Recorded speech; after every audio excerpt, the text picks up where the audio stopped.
ನಾನಿವತ್ತು ಎಲ್ಲರನ್ನೂ ಕಳಕಳಿಯಿಂದ ಮನವಿ ಮಾಡ್ತೀನಿ. ಯಾರು ನನ್ ಕರಿಲ್ಲ ಅಂತ ಮಾತಾಡಬೇಡಿ. ನಾನೀಗ ಪ್ರವೀಣ್ ಕುಮಾರ್ ಶೆಟ್ಟಿನೂ ಕರೆದಿದ್ದೆ, ಪಾಪ ಅದೆಲ್ಲೋದ್ರೂ ಗೊತ್ತಿಲ್ಲ. ನಾನು ಮಾತಾಡಿದ ನನ್ನ ಹತ್ರ ಈಗ ಒಂದ್ ನಿಮಿಷ ನಾನು ಬಹಿರಂಗವಾಗಿ ನಾರಾಯಣ ಗೌಡರಿಗೂ ಅತ್ಯಂತ ಕಳಕಳಿಯಿಂದ ಮನವಿ ಮಾಡ್ತೇನೆ. ಅವರು ಬರಬೇಕು. ಅವ್ರು ಬಿಟ್ಟು ಯಾರೇ ಇರಲಿ ಎಲ್ಲರೂ ಬರಬೇಕು. ಎಲ್ಲಕ್ಕಿಂತ ಹೆಚ್ಚಾಗಿ ವಿಶೇಷವಾಗಿ ಸಿದ್ದರಾಮಯ್ಯನವರಿಗೆ ಕಳಕಳಿಯಿಂದ ಮನವಿ ಮಾಡ್ತೀವಿ. ಮುಖ್ಯಮಂತ್ರಿಗಳು ನಮಗೆ ಸಂಪೂರ್ಣ ನಿಮ್ಮ ಬೆಂಬಲ ಕೊಡಬೇಕು. ಇದು ರಾಜಕೀಯ. ಲಿಂಗರೆಡ್ಡಿ ಅವರಿಗೆ ಕಳಕಳಿಯಿಂದ ಮನವಿ ಮಾಡ್ತೀನಿ. ಯಾವುದೇ ಭೇದ ಭಾವನೆ ಇಲ್ಲದೆ ಇಡೀ ನಿಮ್ಮ ಇಲಾಖೆಗೆ ಬರುವ ಎಲ್ಲ ಬಸ್ಸುಗಳನ್ನ ಅವತ್ತು ನಿಲ್ಲಿಸಲೇಬೇಕು. ಹೋಟೆಲ್ ಮಾಲೀಕರಿಗೆ ನಾನು ಕಳಕಳಿಯಿಂದ ಮನವಿ ಮಾಡ್ತೀನಿ.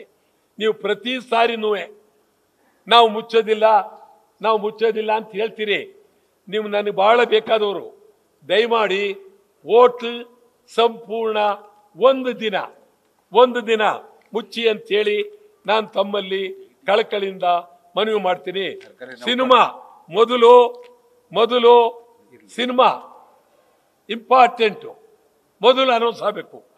2-3 ದಿವಸದಲ್ಲಿ ಗೋವಿಂದ್ ಅವರು ನಿಮ್ಮ ಸಾಹಸ ಮಾಡಿ ಇಡೀ ಕರ್ನಾಟಕದ ಎಲ್ಲ ಚಲನಚಿತ್ರ ಮತ್ತು ಚಿತ್ರದ ಕೆಲಸ ಕಾರ್ಯಗಳು ಸಂಪೂರ್ಣ 22ನೇ ತಾರೀಕು ಬೆಳಿಗ್ಗೆ 6ರಿಂದ ಸಂಜೆ 6ರವರೆಗೆ ಬಂದ್ ಹೇಳಲೇಬೇಕು.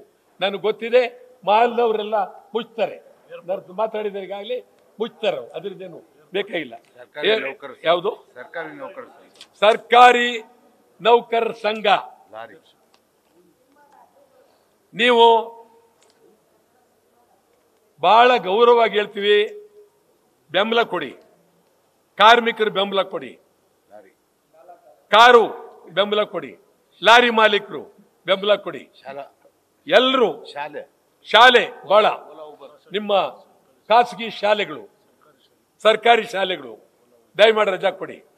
ಆಸ್ಪತ್ರೆ ವಿನಾಯಿತಿ ಮತ್ತು ಔಷಧಿ ಅಂಗಡಿ ವಿನಾಯಿತಿ, ಮಾಧ್ಯಮ ವಿನಾಯಿತಿ, ಓಲಾ ಓಬಾರ್ ಅವು ಓಡಾಡಬಾರ್ದು. ನಿಮಗೆ ಮಾತ್ರ ನಾವು ರಕ್ಷಣೆನೂ ಕೊಡ್ತೀವಿ. 4 ಜನ ನೋಡಿ ಅಲ್ಲಿ ಹಿಂದೆ ನಗ್ತಾವ್ ನೋಡಿ. ಒಂದು ಎಷ್ಟು ದಿವಸ ಆಯ್ತು ಕೇಳಿ ಬಂದು, ಸ್ವಲ್ಪ ಹಿಂದಕ್ಕೆ ತಿರುಗಿ ನೋಡಿ. ಮಾರ್ಚ್ 3ನೇ ತಾರೀಕು ಈಗಲೇ ಹೇಳಿ ಎಲ್ಲರಿಗೂ 3ನೇ ತಾರೀಕು ಮಾರ್ಚ್. ಅದು ಒಂದ್ ನಿಮಿಷ ಕೇಳ್ತೇನೆ. ಮಾರ್ಚ್ 3ನೇ ತಾರೀಕು ರಾಜಭವನ ಮುತ್ತಿಗೆ, ಅದೆಲ್ಲ ಹೇಳ್ಬಿಟ್ಟಿದ್ವಿ. ಮಾರ್ಚ್ 3 ಈಗ ನಾಡಿದ್ದು ಬರುತ್ತಲ್ಲ, ಮಾರ್ಚ್ 3 ಎಲ್ಲರೂ ಅಲ್ಲಿ ಸೇರ್ಬೇಕಾವತ್ತು. ಎಲ್ಲರೂ ರಾಜಭವನ ಮುಂದೆ ಕಡ್ಡಾಯವಾಗಿ ಬರಬೇಕು, ದಯಮಾಡಿ ಬರಬೇಕು. ಇದಲ್ಲದೆ ಕರ್ನಾಟಕ ರಾಜ್ಯಾದ್ಯಂತ ಇರುವ ಎಲ್ಲ ಕನ್ನಡ ಪರ ಸಂಘಟನೆಗಳು ಎಲ್ಲರನ್ನು ಕಳಕಳಿಯಿಂದ ಮನವಿ ಮಾಡ್ತೇವೆ. ನಿಮ್ಮ ಸಂಪೂರ್ಣ ಬೆಂಬಲ ನೀಡಬೇಕು. ಅಲ್ಲೇ ಹೋರಾಟವನ್ನ ಮಾಡಬೇಕು. ರೈತ ಸಂಘ ನಿಮ್ಮಲ್ಲಿ ಕಳಕಳಿಯಿಂದ ಮನವಿ ಮಾಡ್ತೀವಿ. ತಾವು ದಯಮಾಡಿ ಬೆಂಬಲ ಕೊಡಬೇಕು ಅಂತೇಳಿ ಕಳಕಳಿಯಿಂದ ಮನವಿ ಮಾಡ್ತೀವಿ. ಇಷ್ಟೇಳಿ ಎಲ್ಲಕ್ಕಿಂತ ಹೆಚ್ಚಾಗಿ ಮಾಧ್ಯಮದವರಿಗೆ 2 ಕೈ ಮುಗಿದು ಹೇಳ್ತೀವಿ, ಅತ್ತೈತ ತಕರಾರಿಲ್ಲದೆ ನೇರವಾಗಿ ಸಪೋರ್ಟ್ ಮಾಡ್ಬಿಡಿ. ಯಾವುದು ಸಣ್ಣ ಪಣ್ಣ ತಕರಾರು ಮಾಡಬೇಡಿ ದಯವಿಟ್ಟು.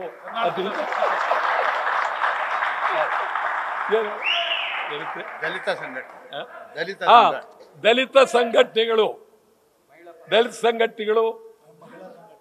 ಮಹಿಳಾ ಸಂಘಟನೆಗಳು, ಎಲ್ಲ ಕನ್ನಡ ಪರ ಸಂಘಟನೆಗಳು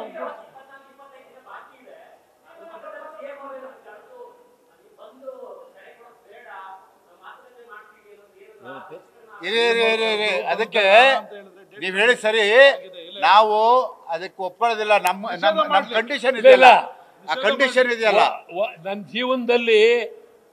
ಜೀವನದಲ್ಲಿ ಒಂದ್ಸಾರಿ ನಾವು ಜಾರಿದೀವಿ. ತಪ್ಪು ಅದು ಅದು ಅದು ನನಗೆ ನೋವಾಗುತ್ತೆ. ನಾನು ಹೇಳಿದೆ ಅದನ್ನ. ನನ್ನ ಜೀವನದಲ್ಲಿ ನಾನು ಪಟ್ಟಿರೋ ನೋವು ಇನ್ಯಾರೂ ಪಟ್ಟಿಲ್ಲ. ನಾನು ಮುಂದಕ್ಕೆ ಇಟ್ಟು ಕಾಲಿನ ತೆಗೆದೇ ಇಲ್ಲ. ಇದಾಗಿಲ್ಲ. ಹೌದು. ಇನ್ನು ಯಾರೇ ಹೇಳಿ 22 ಬಂದ್ ಟೌನ್ ಹಾಲಿಂದ ಮೆರವಣಿಗೆ, ಬೆಳಿಗ್ಗೆ 11 ಗಂಟೆಗೆ ಟೌನ್ ಹಾಲಿಂದ ಫ್ರೀಡಂ ಪಾರ್ಕ್ ವರೆಗೆ ಮೆರವಣಿಗೆ, 22 ಟೌನ್ ಹಾಲಿಂದ ಫ್ರೀಡಂ ಪಾರ್ಕ್ ಮೆರವಣಿಗೆ. ಒಂದು ಹೇಳ್ತೀನಿ, ಯಾರು ಇದರ ಬಗ್ಗೆ ಸಾರ್ವಜನಿಕವಾಗಿ ಬೇರೆ ಬೇರೆ ಅರ್ಥದಲ್ಲಿ ಮಾತಾಡಬೇಡಿ, ಬೇರೆ ಬೇರೆ ಟೀಕೆ ಮಾಡಕ್ ಹೋಗಬೇಡಿ. ಇದು ನಾಡಿನ ಒಂದು ಅದ್ಭುತವಾದಂತ ಬಂದ್. ಯಾರು ಅಭಿಮಾನದ ಮೇಲೆ ಮಾತನಾಡಿ ಈ ಸಾರ್ವಜನಿಕ ಜಾಲತಾಣದಲ್ಲಿ ಏನೇನೋ ಮಾತಾಡಕ್ ಹೋಗಬೇಡಿ. ನೇರವಾಗಿ ಕನ್ನಡ ಪರ ನಿಲ್ಬೇಕು. ಹೇಳಿ, ಎಲ್ಲ ಕನ್ನಡ ಪರ. ಎಲ್ಲೆಲ್ಲೂ ನೀವು ಸಾಮಾಜಿಕ ಜಾಲತಾಣ ಸಂಪೂರ್ಣ 22ರವರೆಗೆ ಯಾವ ಇದು ತೆಗೆದ್ರು ಬಂದ್ ಬಂದ್ ಬಂದ್. 22 ಬಂದ್, 22 ಕರ್ನಾಟಕ ಬಂದ್, 22 ಕರ್ನಾಟಕ ಬಂದ್. ನ್ಯೂಸ್ ಫಸ್ಟ್ ನಿರ್ಭೀತಿಯಿಂದ ನಿಮ್ಮ ಪರವಾಗಿ.